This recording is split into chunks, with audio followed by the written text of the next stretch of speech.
제일 중요한 건 뭐냐면 행복해야 돼. 여러분들 어떻게 좀 행복하세요? 지금? 많이 행복하세요? 네, 맞아요. 근데 내가 미국에서 한번 먹고 살아보겠다고 이리 뛰고 저리 뛰고 삶의 굽이굽이 고생한 거 가장 잘하는 사람이 누굴까요? 나예요. 사실은 내가 고생한 거 속속들이 알 수 있는 사람은 이 세상에 한 명도 없어요. 누구밖에 없느냐면 나밖에 몰라요. 그럼 그런 나한테 가장 잘해줄 수 있는 사람은 누굴까요? 역시 나밖에 없어요. 근데 우리는 내가 고생한 거 모르는 남편이 잘해주겠지, 내가 고생한 거 본 적도 없이 태어나기 전부터 고생했을 거 아니야. 애들은 본 적도 없어. 엄마가 고생을 했는지 안 했는지. 그 애가 잘해주겠지라고 기대하고 있다면 여러분들은 죽기 전까지 호강이라는 건 못 해봐요. 그냥 내가 해주면 돼. 내가 할머니들 나한테 신부님 내 말 좀 들어봐 그러면 2박 3일 얘기해요. 자기 고생한 거 끝도 없어. 그래갖고 내가 이제 그 얘기를 듣고 할아버지한테 한마디 해요. 할아버지, 할머니 이렇게 고생했다는데 할머니한테 잘해주고 계세요? 자, 고생한 거 잘 아세요? 그러면 할아버지가 이렇게 말합니다. 우리 마누라 고생 참 많이 했지. 그걸로 끝이야. 더 이상 몰라. 뭘 고생했는지 몰라. 하여튼 고생 많이 한 건 알아. 근데 어떻게 고생했는지는 모른다는 얘기예요. 그러니까 이제 뭐 어머니날, 여기 미국은 아버지날 어머니날 따로 있잖아요. 어머니날 뭐 와서 애들이 뭐 맛있는 것도 고기도 사주고 냉면도 사줄 줄 알았더니 한 명도 안 와. 전화도 안 해. 미국 애들은 더 그렇잖아요. 그러니까 그냥 참 내가 이 미국까지 와서 내가 보기엔 한국에서 성공하는 것보다 미국에서 성공하는 게 10배 힘들어요. 말이 통해 뭐가 돼? 인종도 다른데 여기서 성공한다면 대단한 사람들이야. 근데 내 자식이 몰라주고 전화 한 통 안 하고 와서 밥도 안 사주고 그냥 나가서 뭘 먹고 싶은데 냉면을 먹으면서 울면서 이렇게 먹어요. 지질이 복도 없는 년. 내가 이 고생까지 했는데 냉면 사주는 인간 하나도 없고 울면서 냉면에 냉면 국물에 눈물 떨어뜨려가면서 먹는 분들 많아요. 그런데 생각을 뒤집어 보면은 내가 그렇게 고생했으니까 나 호강할 자격 있어. 그러면 호강할 자격 있으면 내가 너한테 오늘 한턱 쏠게. 마리아, 내가 오늘 너한테 한턱 쏠게. 가갖고 냉면 맛있게 한턱 쏘고 먹는 냉면이랑 지질이 복도 없는 년이 먹는 냉면이랑은 냉면 맛이 다르다니까요. 근데 우리는 내가 나한테 한턱 쏘는 법을 배운 적이 없어. 늘 남이 나한테 잘해줘야 돼. 여기서 남이라는 건 남편, 아내, 자식, 손자들이 내가 이렇게 고생해서 키워놨으면 나한테 계속 고맙다고 그래야 돼. 그런 일은 없어요. 점점 그런 일은 없어요. 그럴 수도 없고. 난 내 강의 때 핸드폰 울려도 한 번도 신경질을 부린 적이 없어.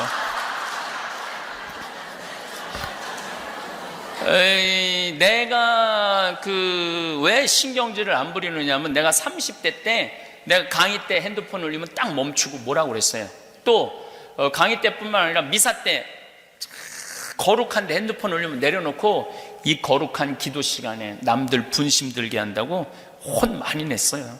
근데 정말로 30대 때 고향 성취하는데 핸드폰이 울리는데 딱 울리더라고요. 내가 내려놓고 무식하게 미사 시간에 핸드폰도 안 꺼놓고 남들 분심 들게 한다고. 근데 미사 끝나고 자매 하나가 와서 신부님 너무너무 죄송하다고. 우리 남편 핸드폰이라고.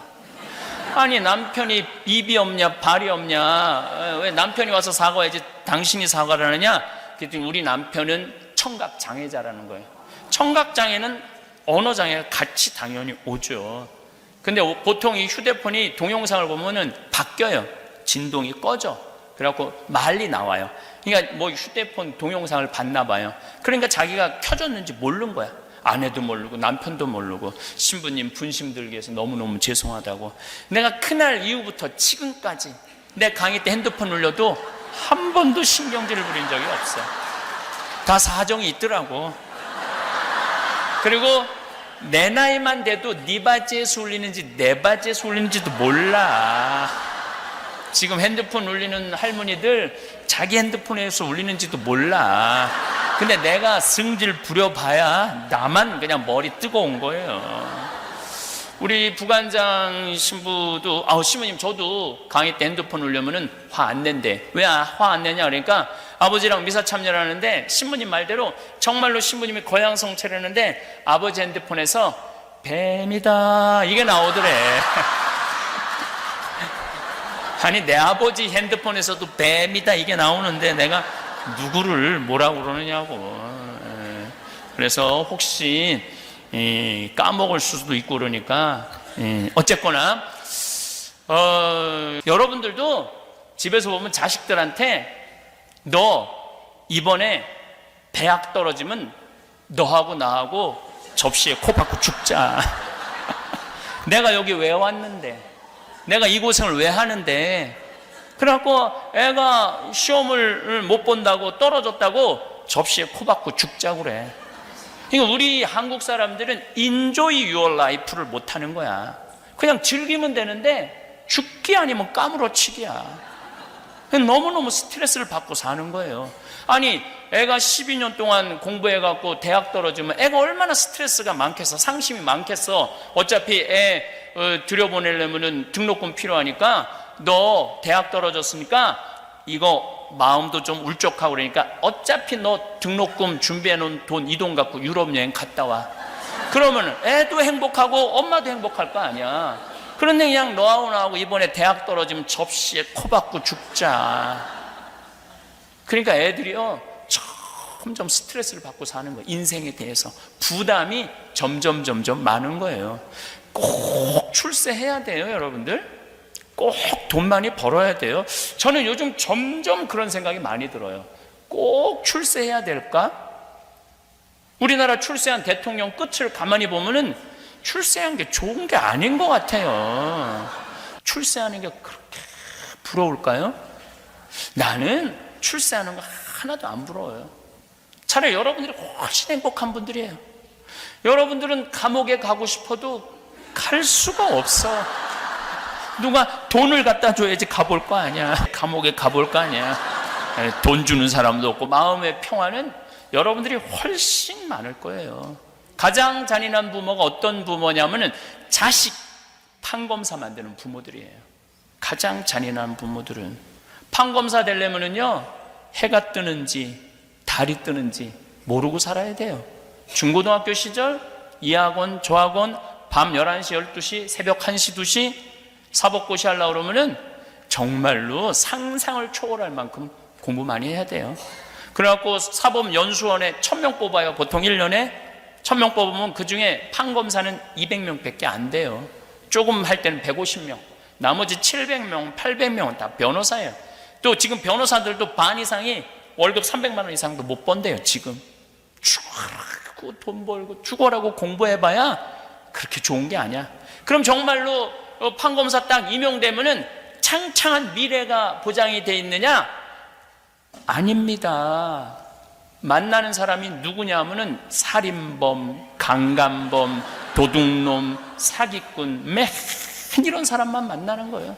그래갖고 이제 일 끝나고도 이 사람 생각하는 게 뭐냐? 저놈이 과연 죽였을까? 안 죽였을까? 저놈이 사기를 쳤을까? 안 쳤을까? 매일 그거 생각하고 사는 거예요. 그리고 오늘도 젊은 검사 하나가 양심 고백했잖아요. 부장검사가 누구 아들 무혐의 처리하라고. 분명히 죄가 있는데 무슨 얘기냐면 끊임없이 윗사람 눈치를 보고 끊임없이 정치선을 타고 사는 거야. 그렇게 똑똑한 애들인데 눈치 보고 살면서 매일 저놈이 죽였을까 안 죽였을까 평생을 그러고 사는 사람들이에요. 그렇게 부러워요? 나는 여러분들 부러워할 거 하나 없다고 생각해. 내가 본당 신부 때 전국 학력고사 수석, 서울대 수석, 당일 법대 수석, 그리고 사법고시 수석, 연수원 수석한 아이가 있어요. 근데 얘는 누구나 다 얘는 대법관 후보라고 그랬어요. 근데 얘는 1등으로 사법연수원을 졸업했음에도 불구하고 김앤장 법률회사로 로펌회사로 바로 빠졌어요. 온 사람들이 다 놀랐어요. 미친놈이라고. 근데 물어봤어요. 너 왜 출세가 보장돼 있는데 왜 로펌 회사로 빠졌느냐? 얘가 기가 막힌 말을 하더라고요. 신부님, 저는 소신 재판할 자신이 없습니다. 신앙인으로서 분명히 눈치 봐가면서 재판하겠다 이거예요. 그거 싫다는 거예요. 그래서 제가 얼마 전에 무슨 뭐 골치 아픈 사람을 도와주려고 전화를 했어요. 좀 너무너무 잘 도와주더라고요. 근데 내가 행복하냐는 거예요. 자기 너무너무 행복하대. 이 눈치 저 눈치 안 보고. 얼마나 행복하냐는 거예요. 출세 꼭 할 필요 없어요. 그냥 즐겁게 살면 돼. 근데 또 우리 생태마을에 직원 아들이 얘 기가 막힌 애가 하나 있어요. 얘는 메리앤 첫 고등학교를 나왔어요. 동부의 코네티컷에 있는 이 학교는 누가 나온 학교냐면 케네디가 나온 학교예요. 케네디가 나온 학교인데 이 학교 학생들은 자가용 타고 학교 안 온대요. 비행기 타고 오지. 전부 미국의 최고의 귀족 아이들, 또 중동의 귀족 아이들이 와서 공부를 한대요. 학교가 140년 됐는데 인터넷에서 내가 학교를 보니까 이거는 학교가 아니라 궁이야, 궁. 너무 기가 막히게 시설이 좋더라고요. 근데 얘가 동양인 최초로 학생회장을 했어요. 그 학교에. 동양인 최초로. 그리고 얘는 콜롬비아 대학 4년 전액 장학생으로 갔고 그 콜롬비아 대학을 졸업을 했어. 얘는 이제 월가에 가면은 그 학생회장이니까 얼마나 인기가 좋았으니까 학생회장을 했을 거 아니에요. 걔네들 조금만 은행에 취직을 해갖고 좀 자금 유치하면은 얘는 돈방석에 앉는 애야. 그리고 그 누나가 너는 이제 월가에 가면은 너는 이제 돈방석에 앉는다 그랬는데 얘가 딱 한국에 와서 우리 평창에 와서 아버지하고 저한테 그러는 거예요. 우리 직원이 그 아버지니까 아버지 신부님 저 연극하고 싶어요. 전혀 준비도 되지 않은 그 분야에서 공부도 하지 않은 애가 저 연극하고 싶다는 거예요.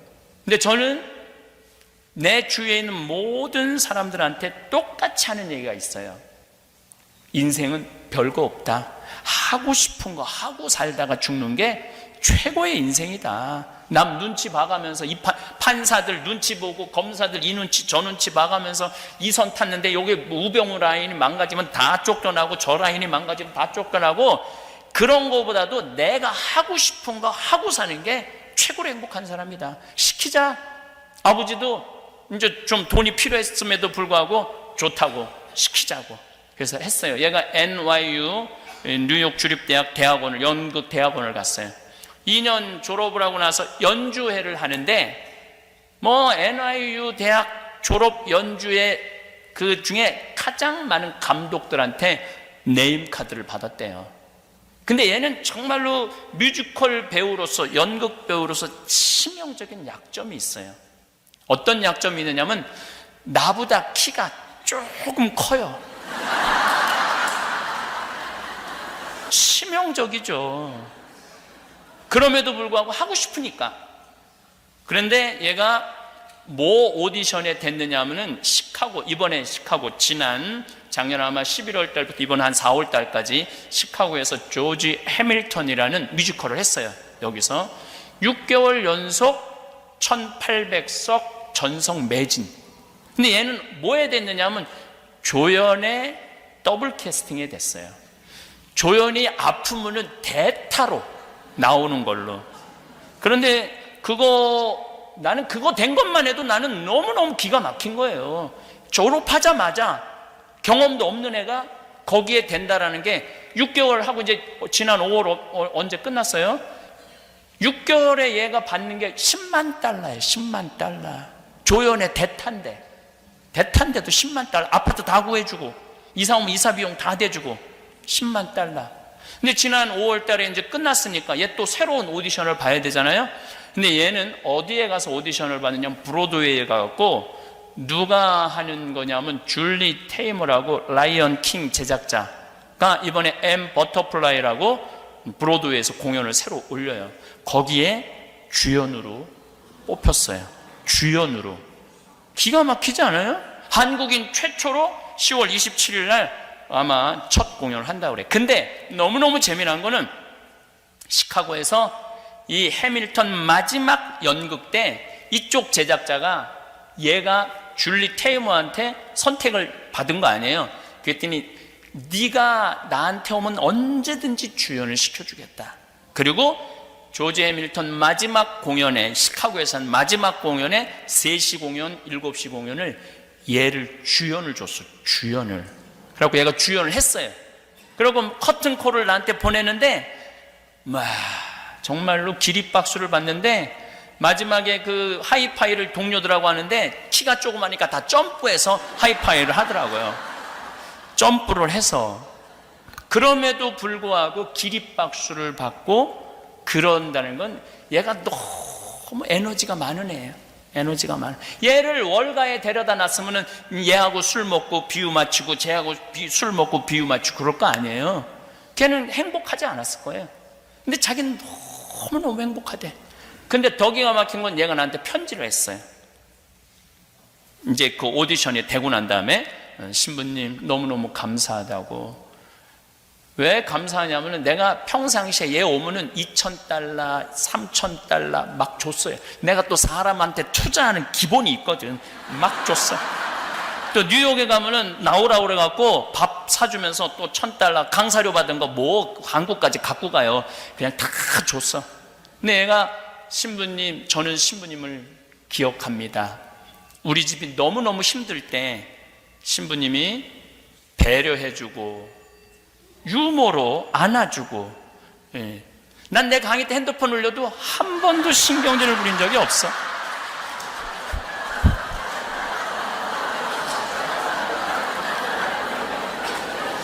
보살펴 주셔서 신부님이 우리 집안을 보듬어 안아, 그렇게 표현은 안 했었지만은 얘는 미국에서 태어나니까 한국말을 잘 못하죠. 근데 한국말로 썼어요. 그래서 그 말은 썼어요. 만약에 신부님 없었으면 우리 집은 엎어졌을 거라고. 그건 어디서 배웠는지. 엎어졌을 거라고. 너무너무 감사하다고. 자기 미션은, 내가 내일 저 휴대폰에 관련된 강의도 할 거예요. 내일 한번 들어보세요. 휴대폰에 관련된 남의 얘기가 아니에요. 그러면서 자기는 엄마 아빠 용돈 주는 미션. 얘는 미국인데도 엄마 아빠 용돈 많이 주겠다는 거예요. 그리고 또 하나의 미션은 생태마을에 신부님한테 돈 많이 갖다 주는 게 자기 미션이래. 그건 영어로 썼더라고요. I remember that. 딱 이렇게 써놨더라고요. 영어로. 내 기억하고 있다고.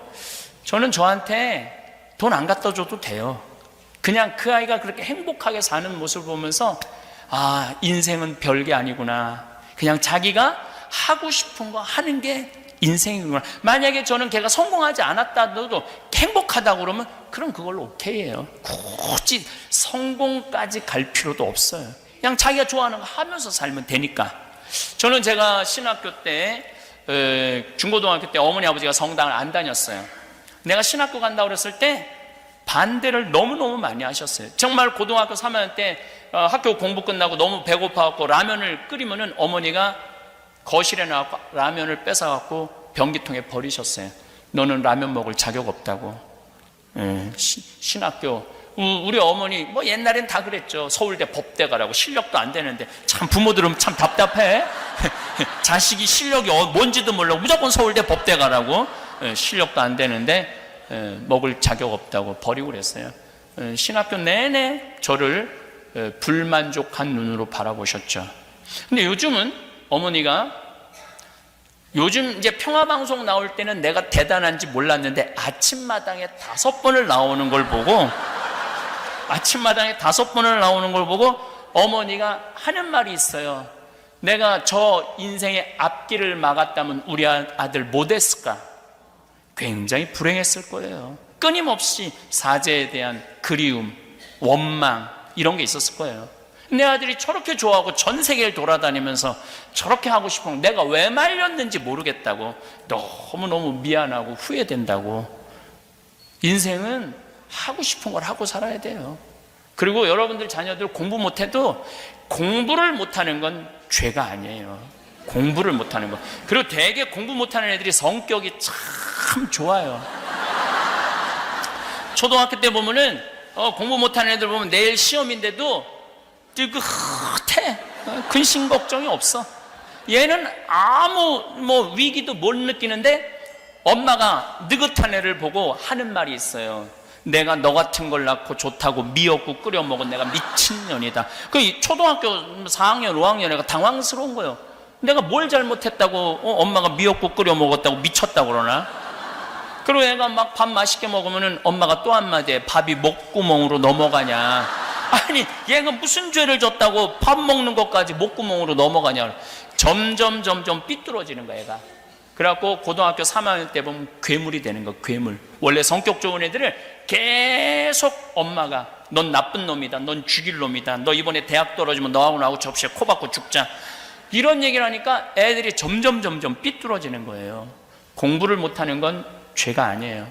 우리 조카들을 보면은 정말로 6명이 조카가 있는데 다 돌머리예요 애들이.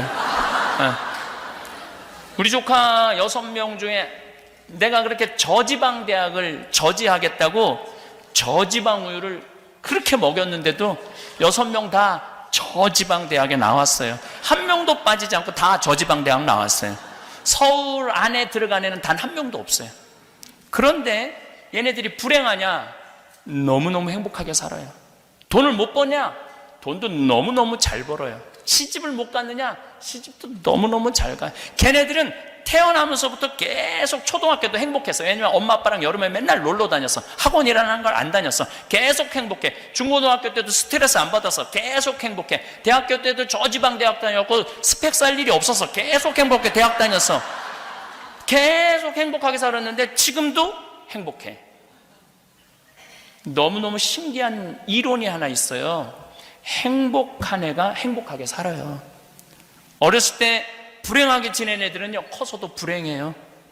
뭐 판검사 잘난 애들 중에 정신 나간 애들 얼마나 많아요. 길거리에서 성행위하고 자기 혼자 자의행위하고 옷 벗고 뭐 별 애들이 다 있어요.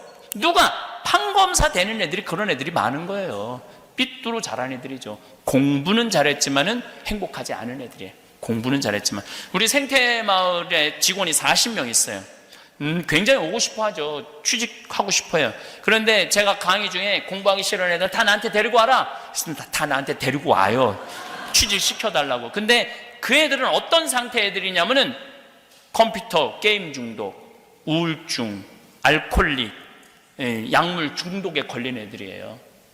그러니까 다 망가진 거지. 누가 망가뜨렸냐? 엄마들이 다 망가뜨려 놓은 거예요. 그렇게. 그래갖고 신부님 다 망가뜨려 놓고 나한테 데리고 와서 얘 좀 어떻게 좀 해봐라. 내가 받아주죠. 근데 한 달 이상을 버티질 못해요. 왜냐면 계속 걔네들은 불행했기 때문에 이 행복한 사람들 속에 섞일 수가 없는 거예요. 그러니까 어렸을 때 불행하게 자라면 커서도 불행할 수밖에 없어요. 우리 누나 아들이 첫째 조카인데 얘도 저 지방대학 나왔어요.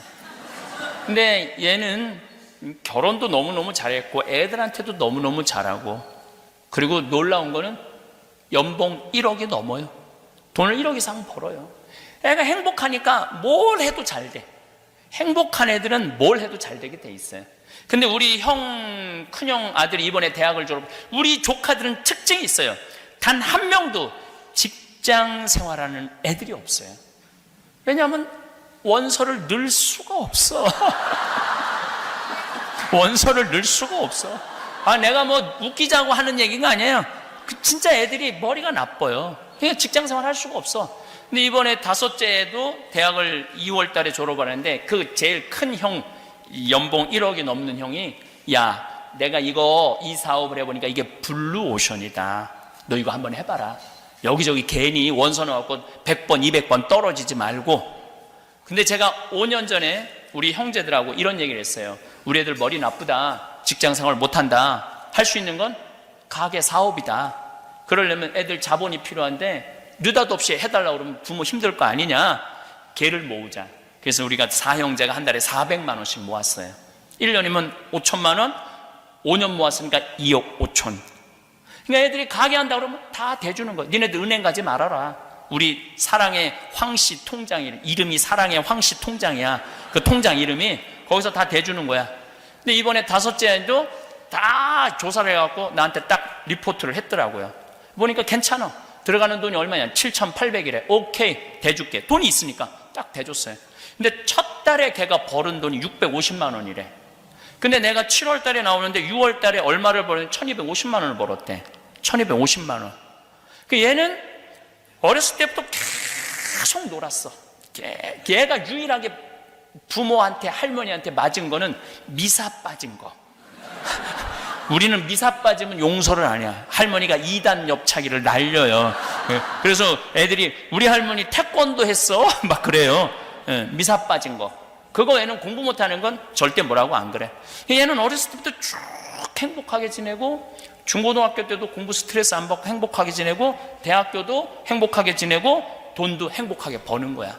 그래, 삼촌, 나 이거 너무너무 잘한 것 같아. 왜? 우리 친구들 지금 계속 제대로 그 대학에 나와갖고 뭐 1명인가 2명 취직했대. 40명이 한 과인데. 근데 나는 벌써 사장 아니야. 그리고 얼마나 많이 벌어.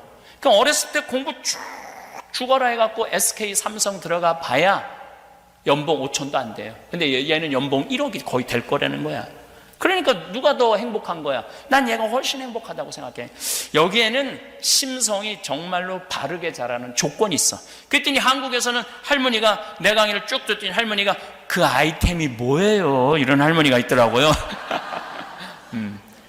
아이템이 중요한 게 아니라 행복한 애가 해야지 돈을 버는 거예요.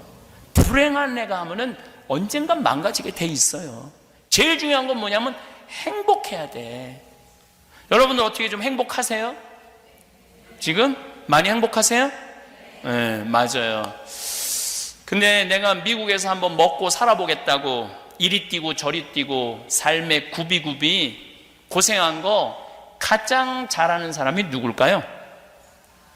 나예요. 사실은 내가 고생한 거 속속들이 알 수 있는 사람은 이 세상에 한 명도 없어요. 누구밖에 없느냐면 나밖에 몰라요. 그럼 그런 나한테 가장 잘해줄 수 있는 사람은 누굴까요? 역시 나밖에 없어요. 근데 우리는 내가 고생한 거 모르는 남편이 잘해주겠지, 내가 고생한 거 본 적도 없이 태어나기 전부터 고생했을 거 아니야. 애들은 본 적도 없어. 엄마가 고생을 했는지 안 했는지. 그 애가 잘해주겠지라고 기대하고 있다면 여러분들은 죽기 전까지 호강이라는 건 못 해봐요. 그냥 내가 해주면 돼. 내가 할머니들 나한테 신부님 내 말 좀 들어봐 그러면 2박 3일 얘기해요. 자기 고생한 거 끝도 없어. 그래갖고 내가 이제 그 얘기를 듣고 할아버지한테 한마디 해요. 할아버지, 할머니 이렇게 고생했다는데 할머니한테 잘해주고 계세요? 자, 고생한 거 잘 아세요? 그러면 할아버지가 이렇게 말합니다. 우리 마누라 고생 참 많이 했지. 그걸로 끝이야. 더 이상 몰라. 뭘 고생했는지 몰라. 하여튼 고생 많이 한 건 알아. 근데 어떻게 고생했는지는 모른다는 얘기예요. 그러니까 이제 뭐 어머니날, 여기 미국은 아버지날, 어머니날 따로 있잖아요. 어머니날 뭐 와서 애들이 뭐 맛있는 것도 고기도 사주고 냉면도 사줄 줄 알았더니 한 명도 안 와. 전화도 안 해. 미국 애들은 더 그렇잖아요. 그러니까 그냥 참 내가 이 미국까지 와서 내가 보기엔 한국에서 성공하는 것보다 미국에서 성공하는 게 10배 힘들어요. 말이 통해 뭐가 돼? 인종도 다른데 여기서 성공한다면 대단한 사람들이야. 근데 내 자식이 몰라주고 전화 한 통 안 하고 와서 밥도 안 사주고 그냥 나가서 뭘 먹고 싶은데 냉면을 먹으면서 울면서 이렇게 먹어요. 지질이 복도 없는 년. 내가 이 고생까지 했는데 냉면 사주는 인간 하나도 없고 울면서 냉면에 냉면 국물에 눈물 떨어뜨려가면서 먹는 분들 많아요. 그런데 생각을 뒤집어 보면은 내가 그렇게 고생했으니까 나 호강할 자격 있어. 그러면 호강할 자격 있으면 내가 너한테 오늘 한턱 쏠게. 마리아, 내가 오늘 너한테 한턱 쏠게. 가갖고 냉면 맛있게 한턱 쏘고 먹는 냉면이랑 지질이 복도 없는 년이 먹는 냉면이랑은 냉면 맛이 다르다니까요. 근데 우리는 내가 나한테 한턱 쏘는 법을 배운 적이 없어. 늘 남이 나한테 잘해줘야 돼. 여기서 남이라는 건 남편, 아내, 자식, 손자들이 내가 이렇게 고생해서 키워놨으면 나한테 계속 고맙다고 그래야 돼. 그런 일은 없어요. 점점 그런 일은 없어요. 그럴 수도 없고. 제가 23년 전에 평택 비전동에 본당 신부로 발령을 받아갔어요. 31년 전 얘기예요. 21년 전 얘기예요. 근데 31살에 본당 신부로 발령을 받아갔는데 신자가 3,500명이야. 내가 얼마나 열심히 살았느냐 하면 3,500명 세례명을 다 외웠어요. 그래갖고 성처형해 줄 때 마리아 그리스도의 몸, 요셉 그리스도의 몸, 데레사 그리스도의 몸, 이렇게 세례명을 부르면서 그 모든 사람 성체를 다 영해 줬어요. 그러니까 우리 교우들은 미사를 못 빠졌어. 한 주간 빠지면 다음 주에 데레사 왜 지난주에 성당 안 나왔어? 그냥 직접 데레사 왜 성당 안 나왔어? 다 외우니까 그거를. 그렇게 열심히 살았어요. 근데 딱 2년이 지났는데 주교님께서 저한테 진살이라고 신자 200명밖에 안 되는, 벌써 이름도 진살이잖아. 진살이. 네. 평택 평야가 내려다 보이는 농사 짓는 사람들 거기에 성당을 분가하라는 거예요. 나도 신설 성당에 본당 신부인데, 초대 본당 신부인데, 뭐 성당에 할 게 얼마나 많아요. 마이크도 다시 해야 되고, 뭐 건물도 다시 다 해야 되고, 십자가도 뭐 너무너무 일이 많은데 분가를 하라는 거예요. 그래도 어떻게 주교님 명이니까 그래서 땅을 보러 다녔죠. 근데 우리 성당은 3,500명인데도 성당터가 850평이에요. 근데 내가 그 200명을 분가하기 위해서 본 성당터는 몇 평이냐면 3,200평이야. 3,200평이면 얼마나 넓으냐면 초등학교가 2,000평이야. 여러분들 한국에서 다니던 그 초등학교 있죠? 그게 2,000평이야. 그거보다 한 배 반이 더 커. 그럼 얼마나 큰 땅이에요. 근데 성당이 돈이 어디 있어요? 성당에서 모아보니까 2억이야. 그때 아파트가 한 채 7천만 원이었어요. 7천만 원. 그 돈이 없으니까 어떻게 땅은 사야 되겠고. 그래서 첫 본당 신부님한테 전화드렸죠. 신부님, 저 성당 분가해야 되는데 돈이 부족합니다. 저 돈 좀 꿔주세요. 얼마가 필요한데 2억이 아파트 세 채 값이죠. 2억이 부족합니다. 그랬더니 이 신부님께서 1초도 주저하지 않으시고 내일 와, 내가 꿔줄게, 딱 그러더라고요. 내가 또 인간관계가 또 참 좋아요. 내가 생각해도 인간관계가 너무 좋아. 그래서 다음날 올라갔더니 1억짜리 수표를 2장을 딱 끊어 놓으셨어요. 집 세 채 값을 안주머니에 넣고 운전하고 1시간 반을 내려오는데 차 안에서도 두리번거렸어요. 이 돈 훔쳐가는 놈 없나. 차 안에서 아마 그런 기분. 난 지금 그때 그 가슴 뛰는 게 아직도 기억에 나요. 그렇게 가슴이 설레고 무섭고 내가 막 벌벌벌벌 떨면서 땅 계약을 했어요. 땅 계약을 해놓고 회장님들한테 발표를 했죠. 땅을 샀다. 회장님들이 난리가 난 거야. 200명 분가하는데 우리는 850평밖에 안 되는데 그 큰 땅이 왜 필요하냐. 젊은 신부가 간도 크지. 왜 우리하고 상의도 안 하느냐. 상의 안 한 이유가 있어. 상의하면 땅값 뛸까 봐. 비밀리에 한 거죠. 그리고 거기 성당터 못 짓는다는 거야. 33살에 한참 삼삼한 나이인데 33살에 막 내가 뭐 큰일을 잘못한 것 같고 이거 어떻게 하면 내가 그걸 어떻게 해. 내가 책임지겠다. 몇 개월 잠을 못 잤어. 정말로. 그 성당터에 수백 번도 더 갔다 와봤어요. 가보면은 허허 벌판이니까. 그러니까 여기 허가가 안 나길 수도 있겠다 이런 생각 들고 다시 한번 가보면 또 허가 날 것 같기도 하고. 그리고 이제 후임자 신부가 왔는데 1년 후배 신부가 온 거예요. 200명 갖고 무슨 성당을 줘. 10억이 들어간다는데. 근데 내가 너 7억 해줄게. 네가 3억만 모아. 그 IMF 때 내가 7억을 해줬어요. 그리고 난 떠났죠. 떠났는데 이제 20년의 세월이 흘렀잖아요. 그런데 거기 아파트가 다 들어와갖고 신자가 2,000명이 넘는데. 그리고 주차장이 넓으니까 여기도 뭐 주차장 어마어마하게 넓더라고요. 근데 한국은 여기는 다 한 명이 타고 한국은 4-5명이 타고 오잖아요. 주차장 걱정이 없다는 거야. 그러니까 밭이 넓으니 땅이 넓으니까 뒤에 뭐 배추 심어갖고 김장 해먹고 또 그냥 이제 나무가 우거져갖고 여름에는 바깥에다 커피숍 셔놓고 럭셔리 커피도 먹고 아파트 사람들이 성당 사람이 즐기는 게 아니라 아파트 사람들이 저녁에 애들 유모차 끌고 와서 즐긴다는 거. 그래서 아주 그쪽 교우들의 그 만족도는 아마 여기 정화상 바오로 성당 만족도하고 거의 비슷할 거야. 너무너무 행복한 거야. 그런데 그렇게 내가 마음고생해서 땅 사고 분가한 거 아무도 몰라. 누구만 알아? 나만 알아. 나만 아는 거예요. 여기 계신 여러분들 이미 나갔고 정말 뭐 어떤 분은 막 40달러 갖고 온 분도 있고 100달러 갖고 온 분도 있고 정말로 하루하루 그렇게 한 거 자식들이 알 것 같아요? 몰라요. 몰라. 또 고생한 거 얘기하면 애들이 뭐라 그래? 엄마 그만해. 한 번만 하면 100번째야. 이거 얘기해도 몰라. 얘기 안 해도 모르고. 그러니까 고생한 걸 누구만 아느냐면 나만 아는 거예요. 나만. 그러면 그런 고생한 거 나만 아는 나한테 가장 잘해줄 수 있는 사람은 누구밖에 없을까요? 나밖에 없어요. 우리는 큰 착각을 하고 사는 거예요. 내 행복은 남편이 책임져 주는 것도 아니고 자식이 책임져 주는 것도 아니에요.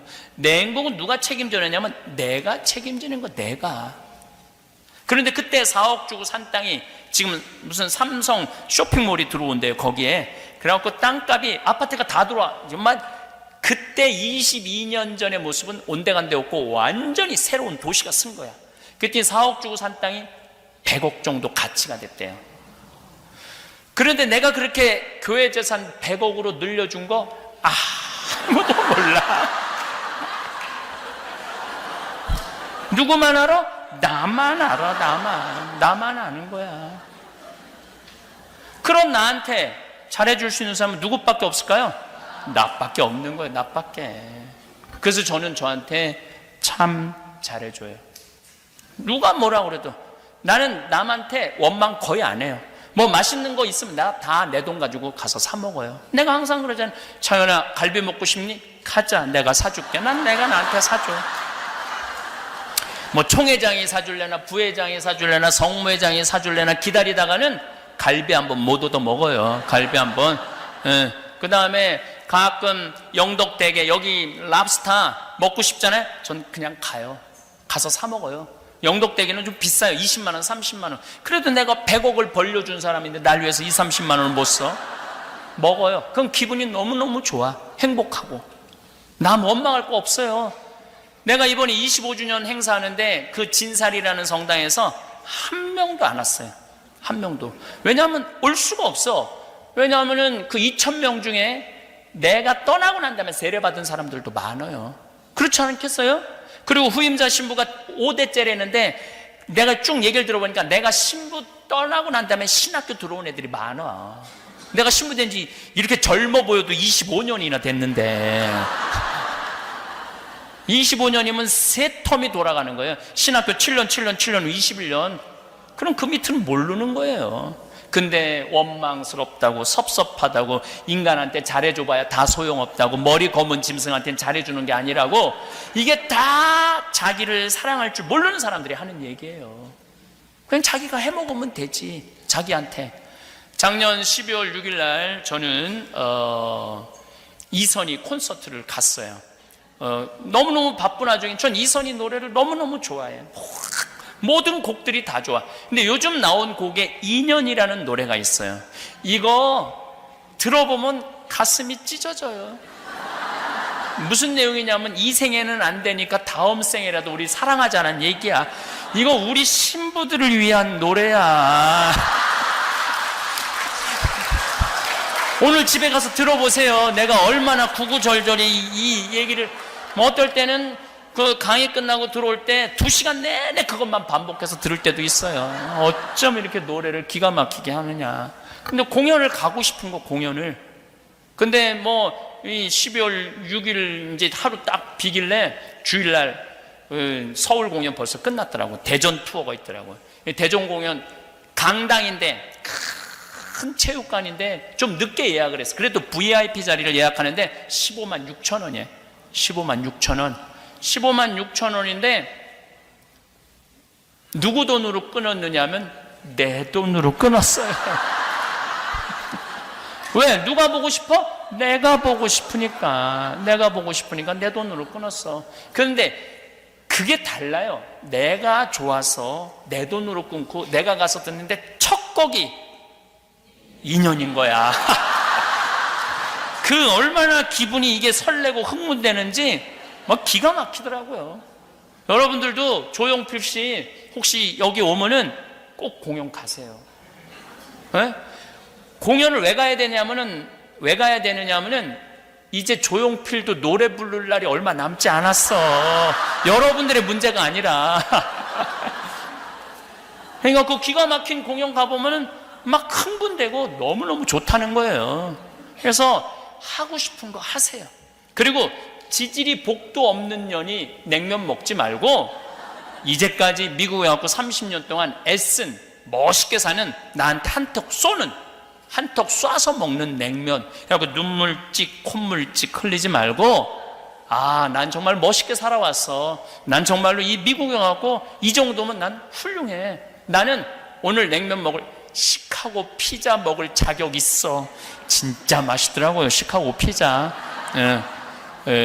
아마 할머니들도 입맛에 그렇게 그 토마토 올려놓은 것도 정말 맛있더라고요. 그래서 사서 드세요. 그럼 애들이 엄마, 네가 알아서 먹어. 나도 내가 알아서 먹을 테니까 네가 알아서 먹어. 네 인생 네가 알아서 살아. 내 인생 내가 알아서 살 테니까. 그래서 여러분들, 이제 여러분들한테는 남은 인생 행복하고 즐겁게 사는 일만 생각하세요. 자식들, 손자들 걱정하지 말고. 여러분들 여기 미국 올 때 환경이랑 지금 자식, 손자들 환경이랑 비교해봐요. 어때요? 상상도 할 수 없고 비교도 할 수 없어요. 근데 뭐하러 걔네들 걱정을 하고 앉아있어. 지금 답답할 때가 많아요, 보면은. 그러니까 여러분들 건강이나 보살피세요. 근데 이 건강에 제일 권하는 게 뭐냐면 청국장 가루야.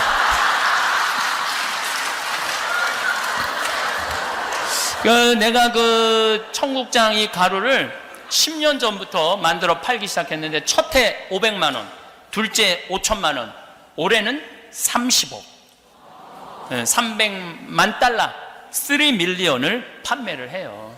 근데 이게 뭐 그냥 내가 들고 다닌다고 이렇게 팔 수 있을 것 같아요? 절대 못 팔아요. 우리가 하루에 택배로 나가는 게 1,000만 원어치야. 사람들이 먹어보고 좋다는 거예요. 내가 이렇게 외국 이제는 이제 청국장이 이제 미국에 내가 이제 작년에 FDA 승인 받아서 수출하기 시작을 해요. 그래갖고 지금까지 벌써 한 30만 달러 팔았더라고요.